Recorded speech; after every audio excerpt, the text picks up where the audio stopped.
E o texto que eu li na abertura, que é o texto que eu quero usar com vocês, fala sobre isso. Fala sobre a possibilidade de frutificar e desfrutar de todos os momentos da vida na hora certa. E isso é possível para um grupo de pessoas, e é impossível para um outro grupo. E o Salmo 1 fala sobre isso. O Salmo 1, ele fala sobre o homem ímpio. Quem é o homem ímpio? O homem ímpio é o homem que não crê em nada. É o homem que não crê muito menos em Deus. O homem ímpio é o homem desobediente. O homem ímpio é o homem rebelde. O homem ímpio é o homem que pratica todo tipo de impiedade ou todo tipo de injustiça. E não é muito difícil achar estes homens ímpios hoje. Na realidade, eles estão por todos os lugares. E eles estão presentes em todas as faixas etárias. Assim como também está presente o homem justo em todas as faixas etárias e em todos os lugares. Só que a incidência dele é bem menor do que a incidência do ímpio. É muito mais difícil achar um homem íntegro, um homem justo, um homem de caráter, um homem honrado, uma pessoa com princípios na sociedade em que nós vivemos, na qual vocês também estão inseridos. Mas tudo na vida acontece no tempo certo, na vida do homem justo, na vida do homem que tem fé em Deus. Na vida do homem ímpio as coisas acontecem fora do tempo e é tudo uma grande bagunça. E até aquilo que era para ser bom para ele, acaba se tornando em algo desastroso na vida dele. E eu gostaria de meditar sobre isso um pouco com vocês nesta noite.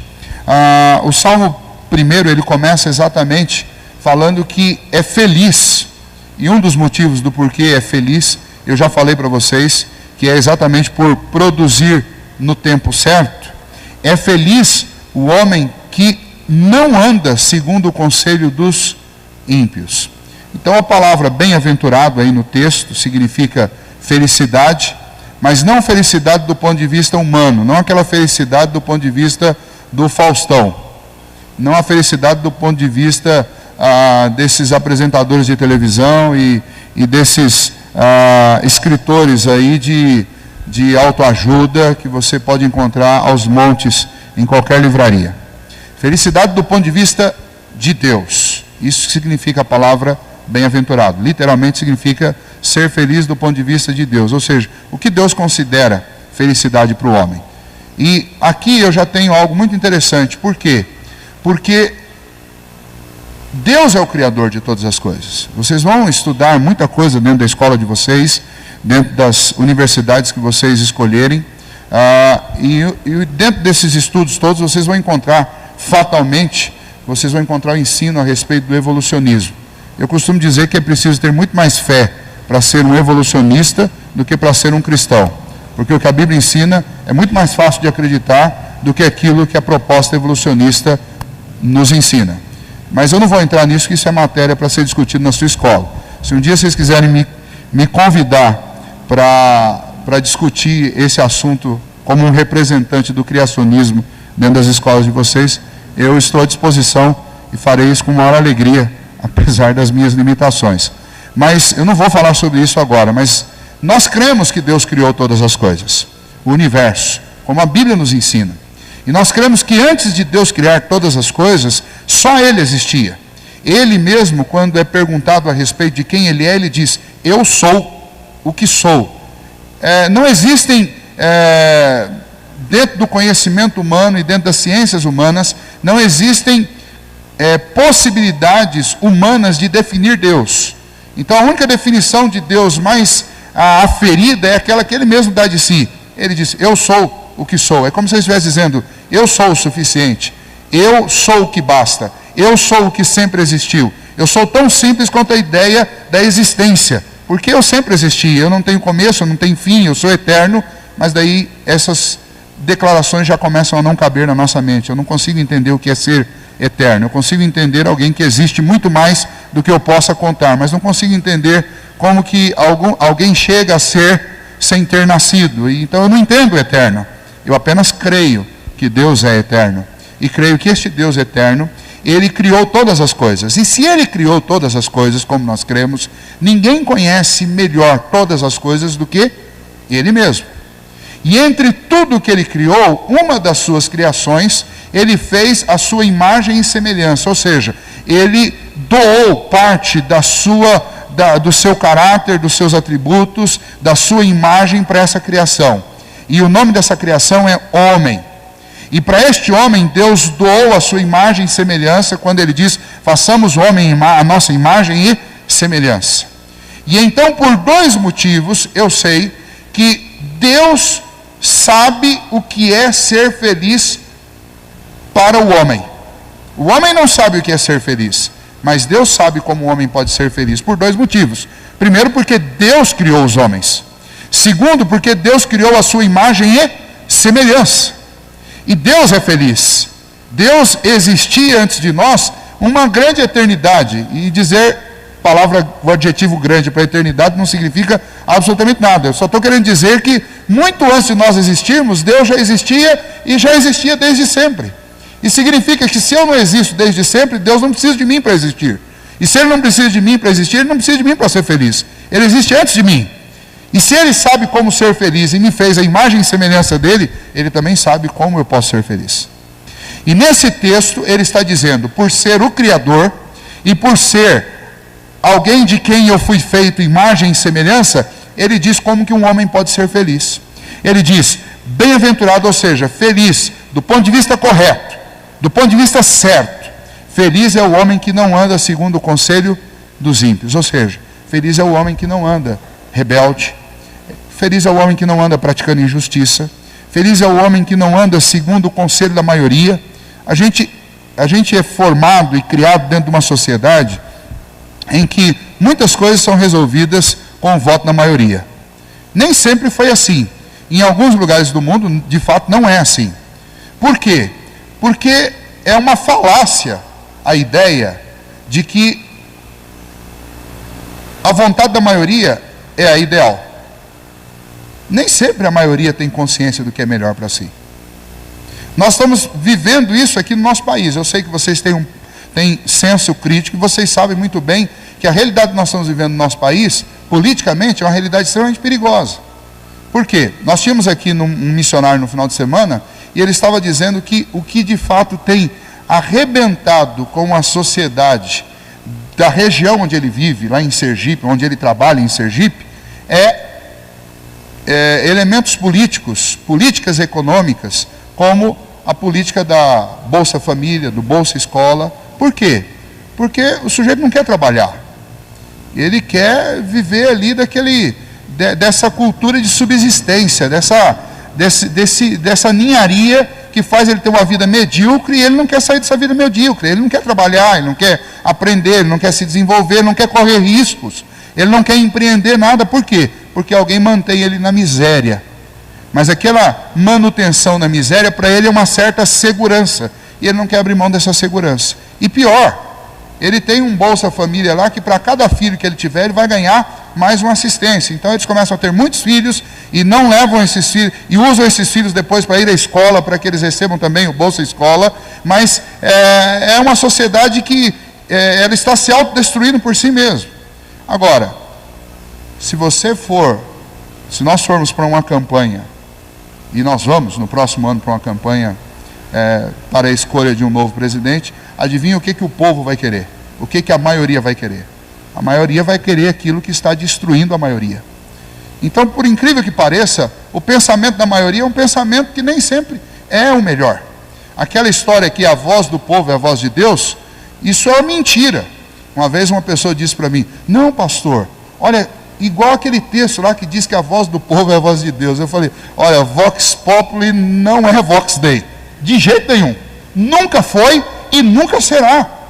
Porque o homem, nesta conversa, o homem está em oposição a Deus. Então a voz do povo não é a voz de Deus. E se a voz do povo não é a voz de Deus, então a voz do povo não é boa. Porque a voz de Deus é verdadeira. Toda a verdade procede de Deus. Quando eu tenho um povo que está em oposição a Deus, o que esse povo vai escolher não vai prestar. E então Deus está dizendo, você quer ser feliz? Então não vai na onda da maioria. Você quer ser feliz? Não ande pelo conselho dos ímpios. Ou seja, não deixa a sua cabeça ser formatada pela mentalidade da maioria. Hoje eu estava lendo um post agora à tarde no Facebook de um cara, ele colocou a imagem do WhatsApp, vocês sabem muito bem o que é isso, e colocou um X em cima, dizendo, eu não uso mais isso porque isso é nefasto.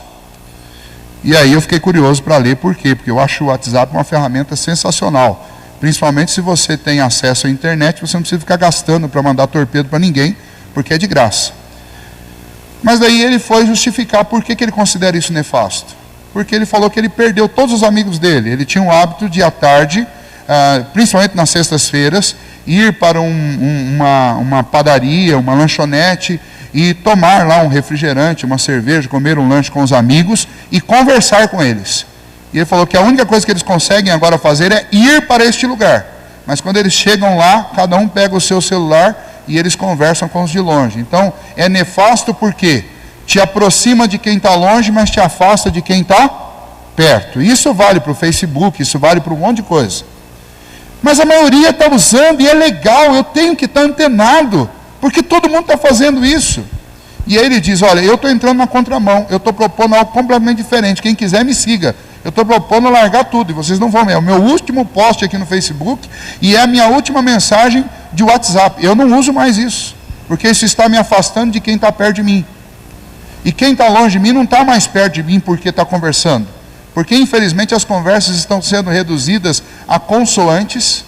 Esses dias me incluíram num grupo, uma moçada aqui da igreja mesmo, me incluiu num grupo lá, falou, pastor, o senhor tem que entrar nesse grupo porque a gente está conversando nesse grupo. Eu falei, beleza, me inclui aí, no WhatsApp. E eles me incluíram. Mas daí, quando começou as conversas, eu falei, mas gente, quem foi que disse que isso aqui é conversa? São só consoantes. E às vezes, quando você pega um RS, você até entende que está se falando, que é um sorriso, né? Alguém está rindo. Mas quando você pega um monte de A, U, X, um monte de coisa lá, você não entende o que aquilo está dizendo. E todos eles, tem mais ou menos umas 50 pessoas, uma mensagem em seguida da outra, assim, é indecifrável. E daí um disse, não, pastor, esse é o nosso jeito de se comunicar. Eu falei, mentira, vocês estão se iludindo, vocês não estão comunicando absolutamente nada. Vocês estão fazendo o mesmo que os índios faziam, quando eles faziam fogo em cima da montanha e mandavam fumaça. Era um sinal de que está vivo. É só isso que essas letras significam. Significa que tem alguém vivo do outro lado, mas não comunica absolutamente nada. Então, você está usando tanta tecnologia para voltar no tempo. Porque seria interessante se vocês estivessem discutindo assuntos importantes aí, e independente do lugar onde vocês estivessem, vocês podiam montar uma rede de discussão. Mas vocês não estão fazendo isso, vocês estão mandando um monte de R, um monte de consoante, um monte de vogal sem o menor sentido, uns para os outros. Isso é sinal de fumaça. Pior, é sinal de ignorância. Mas é o que a maioria está fazendo, pastor. É sempre este argumento no final da frase. Então eu quero dizer para você, você quer ser feliz? Vocês querem ser felizes? Então, abandone o caminho da maioria. Não ande no conselho dos ímpios. E qualquer pessoa que ande por um caminho que renuncie à verdade, que renuncie à consciência, à comunicação, principalmente renuncia à obediência aos pais, a Deus e à palavra de Deus, esse caminho é o caminho dos ímpios. Saia desse caminho enquanto você pode, se você quer ser feliz. Deus diz, bem-aventurado aquele que não anda no conselho dos ímpios, ou seja, bem-aventurado aquele que tem um caminho diferente do caminho da grande maioria. Segundo aspecto, ele diz, não se detém no caminho dos pecadores. Aqui a gente tem algo muito específico. Entrou a palavra pecado. Talvez uma palavra que alguns de vocês não estejam habituados com ela. Mas pecado, a definição que nós temos a respeito de pecado, pecado é todo erro, é toda transgressão, é todo desvio do alvo. Todas as vezes que eu erro o alvo daquilo que está proposto para mim, eu cometi um pecado. Isso está relacionado mais intimamente àquilo que Deus propõe para a minha vida. Ele é o meu Criador. Ele também me deu um manual de acordo para que eu possa viver. E todas as vezes que eu firo alguma lei desse manual, eu cometo um pecado. Mas não só quando eu erro o alvo desse manual, que nós chamamos de Bíblia. Quando eu transgrido uma lei do meu país, quando eu erro o alvo nesse sentido, eu também cometo um pecado. Quando eu transgrido uma simples lei dentro de uma sala de aula, não colarás, por exemplo. quando eu colo, eu estou errando o alvo. Isso é pecado. Ah, pastor, não é pecado, imagina. Foi só a segunda questão da prova de matemática, são números. Não tem transgressão moral. Tem, é furto. Furto é furto, não importa se você está roubando um centavo, se você está roubando uma resposta, ou se você está roubando um carro. É furto. E quem se habitua com furto, ele vai querer furtar sempre mais. Mas vai chegar uma hora que você não vai conseguir. Eu conheci uma pessoa há 1 mês e meio atrás, mais ou menos, que tem um cargo muito importante lá em Seul, e ele estava afastado do cargo há 6 meses. E aí vocês vão se admirar, porque essa foi a única coisa de fato vergonhosa que eu vi em Seul no tempo que eu fiquei lá. Essa pessoa, uma pessoa já de meia idade, está afastada do seu alto cargo, por quê? Porque foi fazer doutorado. E quando ele fez a sua tese de doutorado, quando ele concluiu a sua tese, foi aprovado, uns 2 meses depois da aprovação, uma pessoa conseguiu provar que um trecho muito grande da tese dele foi copiada. E por causa disso, ele foi afastado do cargo público que ele ocupa. Foi afastado para que ele refaça, pagou uma multa altíssima e deram para ele, por misericórdia, deram para ele, por causa do nome dele, por causa das realizações muitas que ele já fez lá em Seul, deram para ele a chance de refazer o trabalho correto. Veja, um doutor, uma pessoa que ocupa um alto cargo lá em Seul. E ele só não foi preso por causa das influências que ele tinha, senão ele seria preso por causa disso, porque isso é roubo. É roubo. Roubou alguma coisa que tem autoria e que é de propriedade de uma pessoa. Quando você faz um trabalho, esse trabalho pertence a uma pessoa. E quando você rouba dessa pessoa essa informação, você está cometendo um furto. Então, o que é agora não se deter no caminho dos pecadores? É exatamente não entrar nessa moda de errar e simplesmente sentar em cima do erro e achar que é normal. Nós estamos num tempo, eu vi um outdoor esses dias lá em São Paulo, e o outdoor dizia assim, o que é certo agora se tornou errado, e o que é errado se tornou certo. Nesse caso, então, a partir de agora, eu me tornei uma pessoa errada. Era um adesivo. Essa pessoa estava querendo dizer assim, eu não vou abrir mão do que é certo, porque transformar o certo em errado. Então agora eu vou ter que ser uma pessoa errada. E era a fala de Carlos Drummond de Andrade, né? Ele dizia, olha, vai chegar uma hora que os justos, os corretos, eles vão se tornar corruptos. Por quê? Porque vai chegar uma hora que vai ser vergonhoso ser justo. Vai ser uma vergonha dizer, ó, eu sou uma pessoa correta. E ele estava correto quando ele disse isso. Porque, infelizmente, nos nossos dias, ser correto virou motivo de piada. Quando você diz, olha, se você pegar entre os empresários, você achar um que pague os impostos corretamente, sabe o que os outros vão falar dele? Vão falar assim, você é tonto, você é bobo. Entre vocês, daqui um pouco, vai chegar uma hora que, quando vocês acharem, não, meu trabalho eu faço, eu leio tudo, eu escrevo, vai falar, você é tonto, paga 30 lá que tem um fulano, amigo aí que faz trabalho para todo mundo, R$50, cobra 50 centavos a página. Baixa lá, entra no Google lá que tem trabalho de tudo enquanto é jeito, baixa e leva, sua professora é uma tonta, ela não vai ler mesmo. Tem gente que entra por esse caminho, esse é o caminho dos pecadores, esse é o caminho da transgressão, de errar o alvo. Você pode transcorrer por este caminho, só tem um problema, você não vai ser feliz. Por quê? Porque vai chegar uma hora que você vai dar de cara com a parede. Vai chegar uma hora que você não vai conseguir driblar. E pior, você vai acumulando culpa sobre você. A culpa, quando você tem 15, 16, 17 anos, ela é leve. Mas você imagine um mundo de culpa em que você vai carregando, a sua consciência vai te acusando de erros após erro. Quando você chegar nos 30, 40 anos, aí você vai estar lá na cadeira de um psicólogo, de um analista, tentando achar um culpado para a sua infelicidade. Você vai culpar a mãe, vai culpar o pai, vai culpar o professor, vai culpar um monte de gente, mas sabe quem foi o culpado? O culpado foi a pessoa que você se tornou quando você aceitou entrar e se assentar no caminho dos pecadores. Se contentar, não, eu vou tomar esse vai ser meu estilo de vida. Vou colar na prova, vou contratar trabalho, eu vou dar um nó em todo mundo. Não entrem assim, vocês não vão ser felizes desse jeito. E nenhum de nós que somos mais adultos aqui, estamos em outro momento da sociedade, essa vida do jeitinho brasileiro, do esqueminha, essa vida, ela pode até parecer legal, ela pode até parecer como uma proposta, mas ela vai sempre te levar para a infelicidade. Ela não vai terminar bem. E é isso que o salmista está dizendo.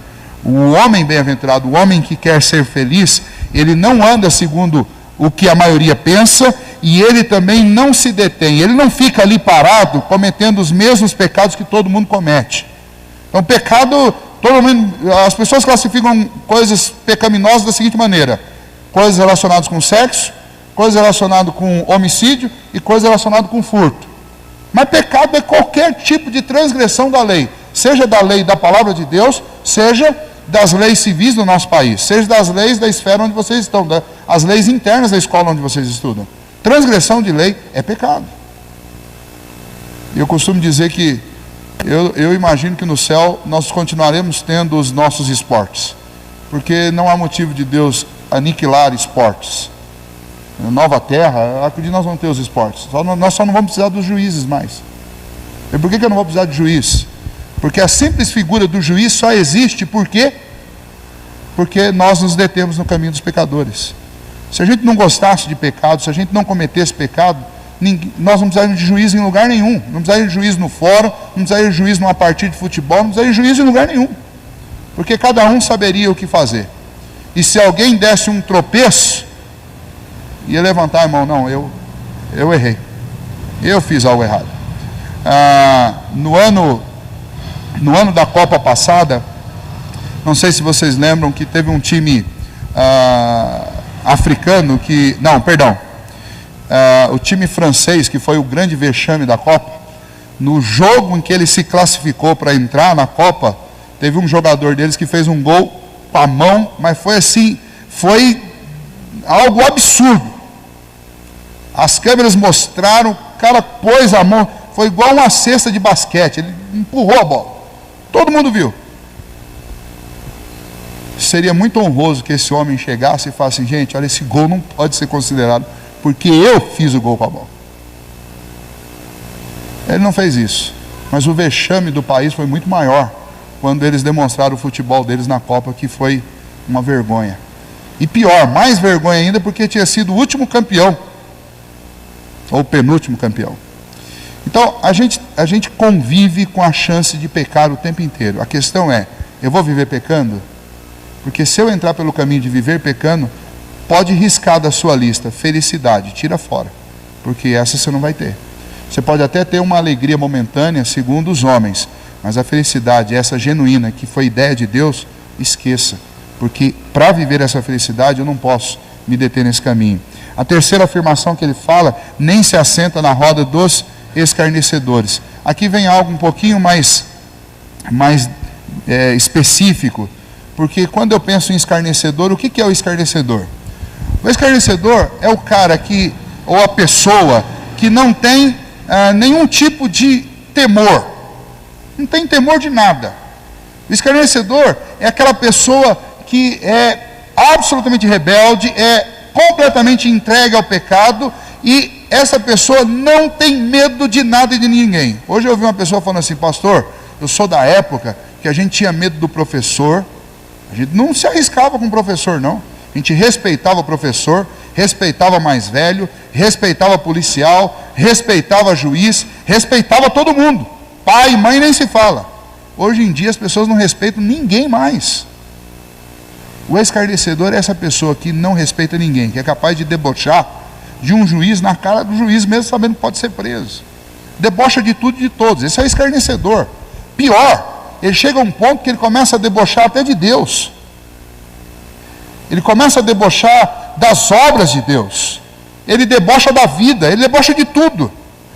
E o problema da impiedade é esse: é que você vai se acostumando tanto com a impiedade, tanto com o mal, que as coisas começam a se tornar tão normais que você começa a dar risada delas. Isso é triste. Vocês já ouviram alguém falando assim, olha, o fulano tomou uma surra lá fora, que legal, bem feito. Aliás, a palavra bem feito está muito associada com o escarnecedor. Porque o sujeito que tem coragem de colocar essa palavra bem feito no final da frase, normalmente ele está escarnecendo de quem ele está falando. Por mais que tenha sido um ato justo. Mas é algo terrível quando eu me satisfaço com uma coisa ruim que aconteceu com uma pessoa. Escarnecimento. O escarnecer tem a ver com o quê? Eu não só peco, mas agora eu sinto prazer. E é engraçado, me gera humor. Pecar ou ver o outro pecando, ou ver o outro sofrendo. Então é uma escada que você vai descendo. Primeiro, você ouve a opinião da maioria e começa a andar segundo ela. Depois você começa a praticar os pecados. E por fim, você começa a se alegrar com o pecado seu e dos outros. E começa a achar engraçado. Começa a achar o máximo. Começa a achar o máximo. Hoje nós demos um nó na professora.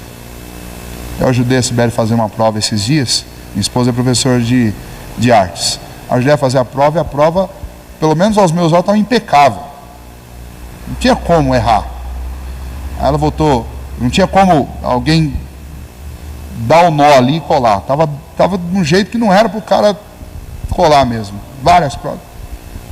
Aí no dia que ela fez a correção da prova, ela chegou para mim decepcionada. Ela falou, Lê, alguma coisa aconteceu. Todo mundo conseguiu acertar tudo. Colaram. Eu só não sei como eles fizeram.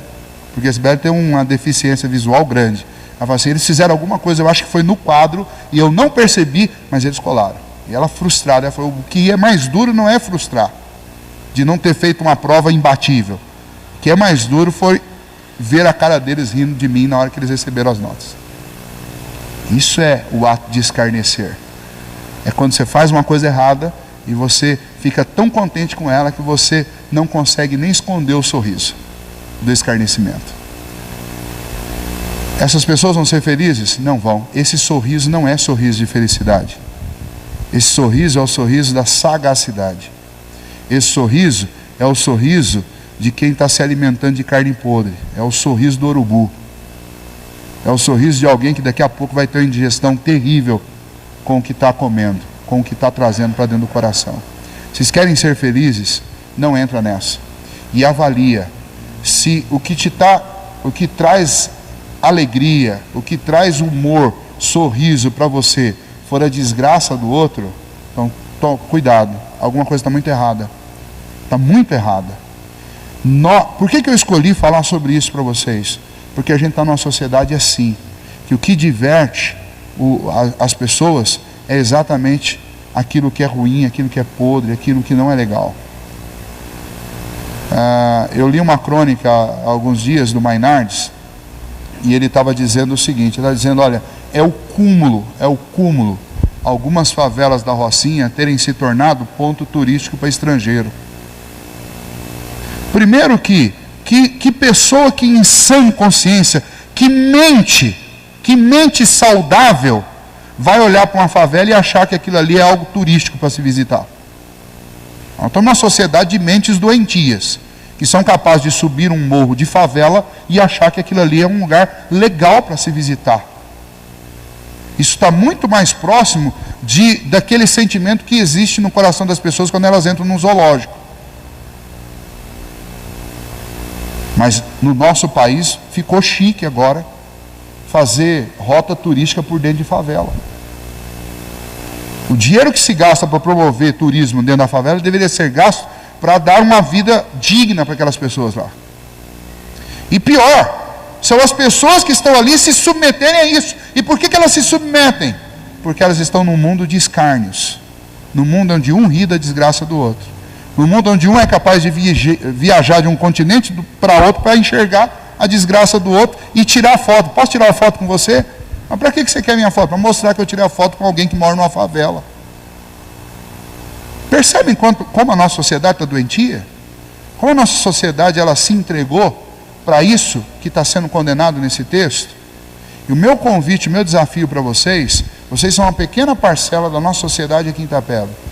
que vocês avancem, aprendam, cresçam, evoluam, e que vocês propaguem, que vocês sejam precursores de uma sociedade diferente. Que vocês não se entreguem a isso, que vocês não se deixem envenenar pelo pensamento da maioria, que vocês não se deixem envenenar pela prática da maioria, e mais, que vocês nunca se alegrem com o que essa maioria tem se alegrado, que é exatamente se alegrar com a desgraça das outras pessoas.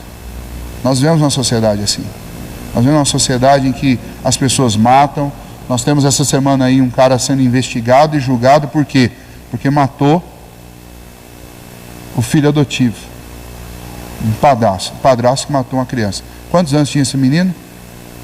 Uma criancinha. E isso virou um espetáculo. Tem gente ligando a televisão só para saber o que está acontecendo. É um grande espetáculo. E a mídia hoje vive desses espetáculos nefastos. E tem muita gente que está totalmente absorvida por isso. E pior, tem gente que se alegra com isso. Vocês lembram de alguns jovens nos últimos anos, nas últimas décadas, que têm passado anos planejando entrar dentro de uma escola e dar tiro em todo mundo e matar um monte de gente. E ficar famoso com isso. É o que está descrito aqui no versículo 1. O que está acontecendo com essas pessoas? Elas estão indo pelo conselho da maioria, elas estão praticando o pecado e pior, elas estão gostando de fazer isso. Pior do que praticar um crime é gostar de praticar o crime. Aí acabou. Pior do que colar numa prova é você gostar de fazer isso. E não ver a hora de chegar uma nova prova para você colar de novo. Então, isso é terrível. Agora, só falei daquilo que não pode. Bem-aventurado, ou seja, feliz é o homem que não faz nenhuma dessas coisas. Bom, se ele não faz nenhuma dessas coisas, então onde está a alegria dele? O que traz satisfação para o coração dele? O que esse homem que é feliz aos olhos de Deus faz? O versículo 2 diz: o seu prazer está na lei do Senhor. Bom, a lei do Senhor nós sabemos, a lei do Senhor é a Bíblia. Mas é só a Bíblia? Não. A lei do Senhor é a Bíblia e toda a lei que emana do princípio de Deus de legislar aos homens. Ou seja, quem é o homem feliz? É o homem que tem prazer em conhecer as leis de Deus e cumpri-las. É o homem também que tem prazer em conhecer as leis do seu país e andar conforme essas leis. Ele anda tranquilo, o coração dele está pacificado. Por quê? Porque ele não está em dívida. Ele não está em dívida nem com Deus dele e nem com a sociedade. Agora, é necessário abrir um parênteses aqui. Todos nós conseguimos, se nós tentássemos cumprir toda a lei de Deus e toda a lei dos homens? Não conseguimos. Alguns de nós conseguiriam? Também não. Um pelo menos conseguiu? Sim, Cristo. Só Ele, porque Ele era o Filho de Deus. Agora, quando Ele conseguiu e fez isso, sabe o que Ele disse para mim? Ele falou: olha, eu cumpri toda a lei para que vocês vivessem. Porque o castigo de não cumprir a lei era a morte. Ele disse: eu cumpri a lei. Se vocês crerem em mim, vocês vão viver. Agora, que tipo de vida que eu devo viver? É uma vida que vai insistir com todas as forças em ser o mais obediente possível à lei de Deus. E como é que eu vou ser obediente à lei de Deus? Eu vou ter que ter prazer na lei de Deus. Sabe aquela última música que saiu do seu cantor, da sua cantora predileta, que você não consegue parar de ouvir, e você não vai parar de ouvir enquanto você não decorar a letra inteira, de ponta a ponta, acorde por acorde, nota por nota, para você poder saber de cor. Quando você desligar tudo e a música continuar tocando na sua cabeça, isso acontece com vocês. Eu sou bem mais velho que vocês, e quando eu gosto de uma música, eu faço isso. Eu imagino que vocês fazem também. Pois é assim que tem que ser com a lei de Deus. Eu tenho que sentir tanto prazer por ela, que eu quero lê-la, eu quero conhecê-la, eu quero repeti-la, eu quero vê-la de novo, eu quero insistir nela, até que ela se torne algo tão natural dentro de mim, que eu não preciso pensar, para saber e para fazer. Infelizmente, não só fora das igrejas, mas dentro das igrejas, nós perdemos muito isso. Essa coisa de ficar meditando, pensando, refletindo sobre a lei de Deus. Eu preciso fazer isso. Deve ser o meu prazer. Deve ser aquilo que dá satisfação para o meu coração. Eu queria desafiar vocês. Nós vamos dar uns livrinhos devocionais para vocês levarem para casa. Eu queria desafiar vocês a lerem esses livros, as devocionais diárias, uma página, para vocês vai ser bico, e tem textos bíblicos lá. Leiam esses textos e decorem esses textos. Tentem trazer esses textos para dentro de você, para que o seu coração absorva esses textos. Porque isso vai dar sabedoria para vocês. Porque isso vai dar conhecimento para vocês. Porque isso vai ajudar vocês a serem pessoas sábias. Isso vai dar alegria para o coração de vocês. A fonte de alegria nem sempre está no lugar mais óbvio. O lugar óbvio, se você está com fome, é na comida. O lugar óbvio, se você está solitário, é numa companhia. O lugar óbvio, se você está sem dinheiro, é no dinheiro. Mas não é assim que eu acho a felicidade. A felicidade, ela primeiro tem que vir da onde? Em primeiro lugar, ela tem que vir de dentro do meu coração. Se não houver como eu me sentir feliz de dentro para fora, eu nunca vou me satisfazer de fora para dentro. Porque eu só vou ficar trocando coisas, mas eu nunca vou conseguir a satisfação completa.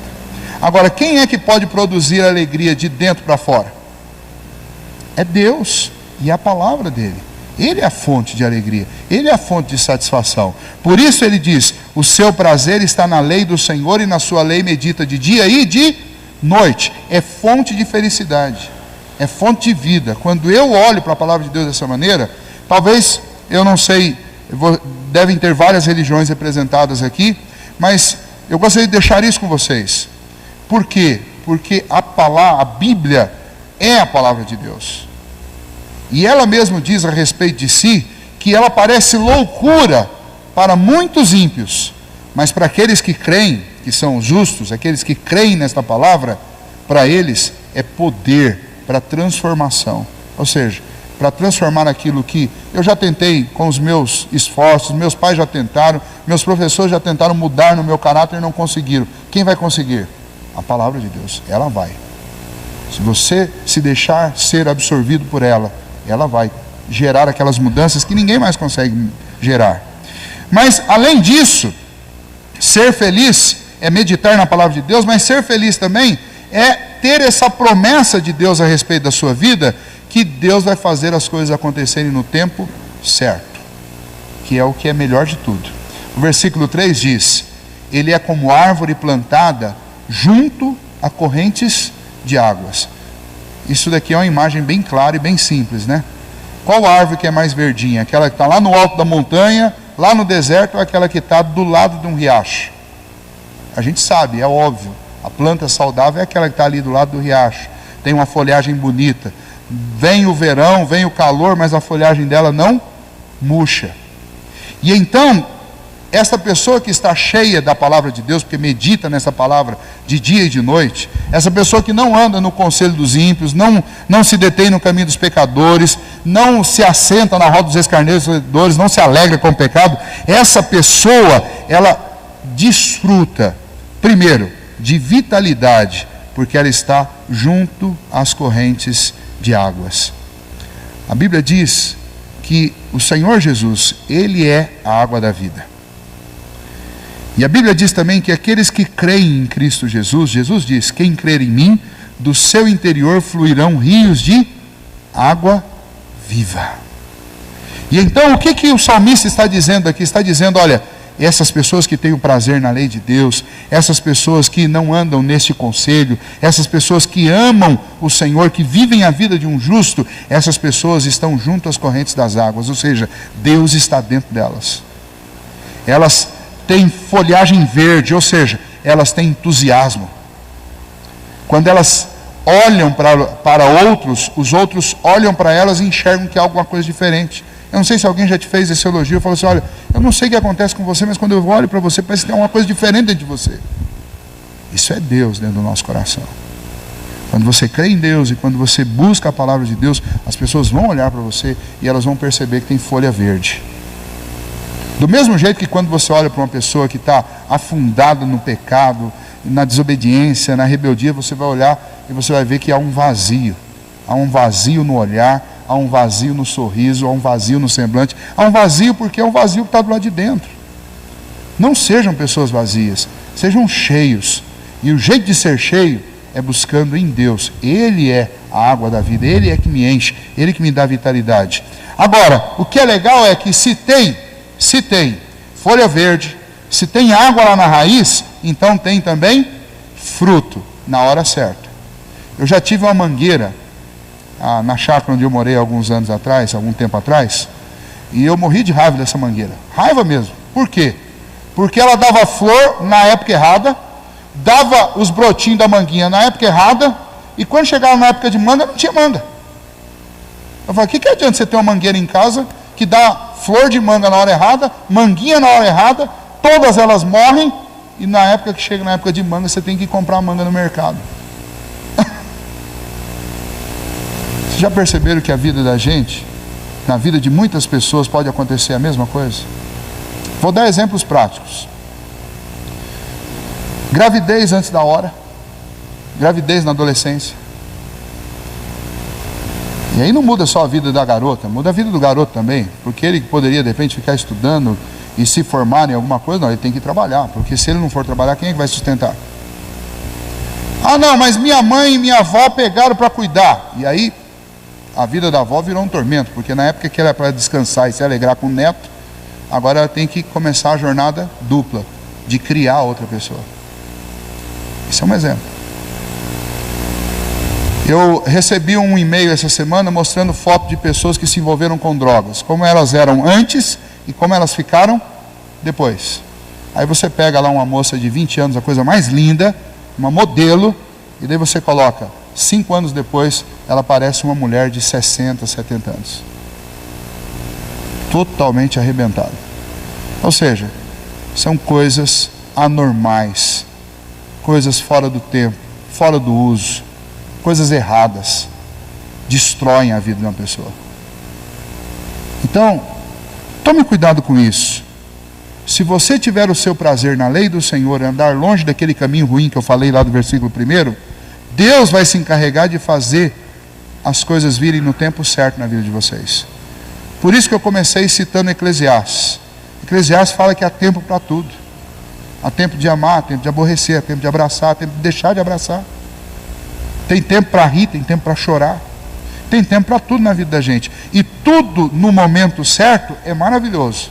Mas qualquer coisa na hora errada vira um tormento e coloca em desgraça a existência. Agora, aquele que é bem-aventurado, que é esta pessoa que ama o Senhor, que tem prazer na lei do Senhor, Deus se encarrega de fazer os frutos virem na hora certa. E é isso que faz essa pessoa uma pessoa feliz. Suas folhas não murcham. E aí, eu quero encerrar aqui, o versículo 4 diz, e tudo quanto fizer será bem sucedido. Quem não quer essa promessa, né? Olha, tudo que você fizer vai dar certo. Não é bom isso? É só alguém chegar para você e falar assim, Julinha, olha, da agora para frente, tudo que você fizer vai dar certo. Gente, isso é o máximo. Mas é isso que Deus faz com a gente. Ele diz, olha, se você ficar longe desse conselho dos ímpios, do caminho dos pecadores, da roda dos escarnecedores, se você ficar longe disso daí, se você buscar a minha palavra, colocar a minha palavra dentro do seu coração, se deixar absorver por ela, eu vou tomar conta, porque eu vou colocar um rio dentro de você. Você vai ter vida e você vai frutificar no tempo certo. E tudo que você fizer, você vai ser bem sucedido. Aí você poderia perguntar assim, nossa pastor, mas se a receita está aí, e se Deus tem uma promessa tão clara para que a vida da gente seja bem sucedida, por que tanta gente vai mal? Mesmo gente que se diz crente. Exatamente porque a gente é muito desobediente. Porque em vez de seguir o caminho e a proposta, a receita de Deus para a nossa vida, a gente tem o péssimo hábito de andar no caminho. A gente começa errando lá no primeiro item. A gente tem o péssimo hábito de andar segundo o conselho da maioria. A gente sabe o que tem que fazer, mas na hora que está a roda inteira, dá uma vergonha tão grande de ser o diferente. Mas eu quero desafiar vocês para serem assim. Eu quero desafiar vocês a mudar essa história a partir da vida de vocês. Sejam diferentes, não tenham medo de ser diferentes. Existe uma promessa por trás da diferença. Existe uma meta, um objetivo por trás da diferença. Existe uma finalidade. Não é ser diferente só para se mostrar diferente. É ser diferente para fazer aquilo que o meu Criador, aquele que emprestou a imagem dele para mim, sabe que dá certo para tornar uma pessoa feliz. A gente precisa pensar nesses termos. É prático. E em tudo isso, eu posso fechar os meus olhos e eu posso pedir a Deus: Senhor, o Senhor deixou o manual, mas assim como todo manual que é difícil de ler, às vezes eu não entendo direito. Me ajuda a entender, e Deus vai te ajudar a entender. Senhor, me ajuda, porque assim como todo manual que é difícil de você seguir exatamente como está no manual, eu tenho dificuldade de seguir o do Senhor também. Me ajuda, e Deus vai te ajudar a seguir o manual. Falem com Deus, conversem com Deus. Vocês podem fazer isso a qualquer momento.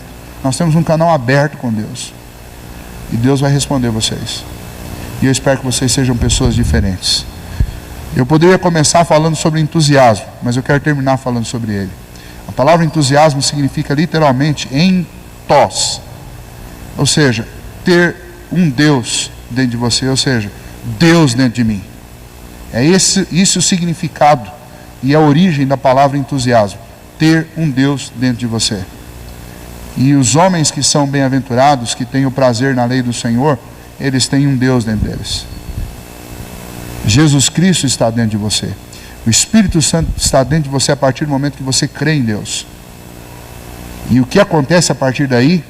Acontece que a partir daí você tem um entusiasmo não gerado por positivismo. Você tem um entusiasmo gerado por Deus. Se a lei de Deus estiver dentro de você, e Jesus disse isso: olha, se vocês estiverem em mim e as minhas palavras estiverem dentro de vocês, vocês vão pedir o que vocês quiserem e vos será feito. O que Jesus está dizendo? Vocês vão ter entusiasmo, vocês vão ter Deus dentro de você. Vocês vão conhecer a vontade de Deus e Deus vai conhecer a vontade de vocês. E fica tudo mais fácil assim. Sejam pessoas entusiasmadas, mas na literalidade da palavra. Sejam pessoas cheias de Deus, pessoas bem-aventuradas, pessoas que têm o prazer na lei do Senhor e que não andam segundo o conselho dos ímpios, não andam na linha da maioria. Sejam diferentes. Não há problema em você não seguir a maioria. Aliás, é bem melhor que vocês façam isso, porque infelizmente a maioria pensa errado e a maioria conduz o todo por caminhos errados. E alguém precisa nesse país se levantar contra a maioria. Eu não sou anarquista nem reacionário, mas eu sigo a Bíblia, e a Bíblia me diz que a maioria é um grande perigo, e eu não devo seguir a maioria. Eu devo seguir sim aquilo que é a verdade. A verdade é importante, a verdade é absoluta, a verdade deve ser seguida a qualquer custo. Que vocês sigam a verdade. Existe uma verdade para tornar vocês felizes, e eu acabei de descrever parte dela para vocês, que está aqui no Salmo 1. Jesus Cristo, Ele é o caminho, a verdade e a vida, e eu preciso crer nele, e eu preciso confiar no caminho que Ele me propõe e que o Pai já tem me proposto desde o Antigo Testamento, para que eu viva uma vida diferente. Que Deus abençoe muito vocês na jornada de vocês. Que vocês sejam muito felizes, que vocês sejam muito honestos, sejam pessoas de princípio, de caráter, e façam a diferença nesse país. Que vocês não se alegrem com a impiedade e com a injustiça. Que vocês se aborreçam com ela. Que vocês se alegrem com aquilo que é justo, que é reto, que é certo. Não entre pelo caminho do esqueminha. Não entrem pelo esqueminha. Entre pelo caminho de fazer o que é certo. O que é certo não dá muito lucro, pastor. Paciência. Deus vai abençoar o pouco que você conseguir. Agora, se você entrar pelo caminho do fácil, que dá muito lucro, saiba que o Rei do Universo, o dono de tudo, vai estar obstinadamente contra você. E esse grande lucro que você vai obter, ele vai se tornar em nada. Por quê? Porque Deus não vai aprovar. E muito pelo contrário, Deus vai se posicionar contrário a você. E aí você vai ter que se afundar cada vez mais para sustentar a sua vida. É melhor o pouquinho com a bênção de Deus do que o muito com a inimizade de Deus. Isso é terrível. Então que vocês guardem essas palavras, essa é a minha oração, e que a gente se encontre outras vezes, para a gente conversar mais. E aquela proposta lá sobre o evolucionismo e o criacionismo está de pé. Se vocês quiserem, pode contar comigo.